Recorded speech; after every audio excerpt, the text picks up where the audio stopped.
Hindi pwedeng ipagwalang bahala. Yan ang iginiit ni Department of Environment and Natural Resources o DNR Secretary Rafael Lutilla sa malagim na trahedya sa Binaliw Landfill sa Cebu na ikinamatay ng mahigit 30 individual.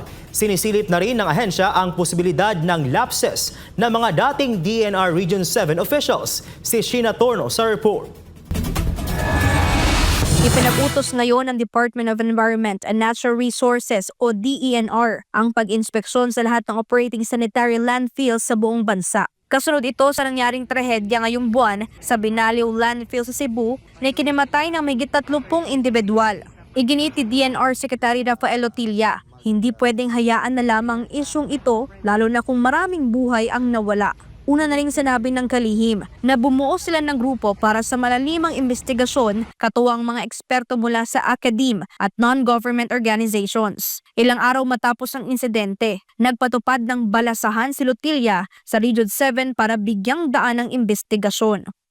We wanted to make sure that we have a new team that will be there to reinforce the region. So we have a new regional executive director and a new environmental management bureau director in Region 7.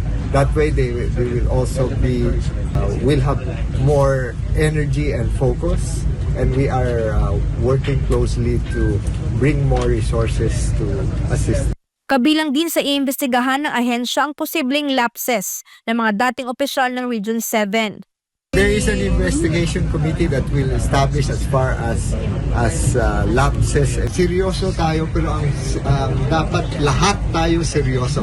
Kasi kung hindi tayo sabay-sabay na sumugpo sa itong problema, walang mangyayari sa atin. Dalawang posisyon ang pinapalitan ni Secretary Lutilla, kabilang ng Regional Director at ang Environmental Management Bureau Director.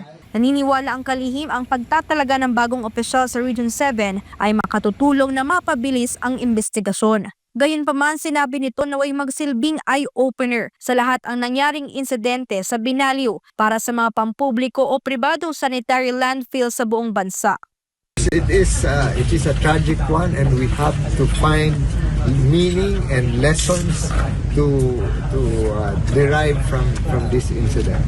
We cannot let people die and not do anything about it. We have to address these problems and soon. Patatandang ipinag-utos ng DNR ang pagpapahinto ng operasyon ng Prime Integrated Waste Solutions Incorporated dahil sa naturang trahedya. Sisilipin din ng mga kumpanya kung sumusunod ba ang mga ito sa environmental compliance certificates at safety protocols ng DNR. Para sa Diyos at sa Pilipinas kong mahal, ito si Sheena Torno, SMNI News.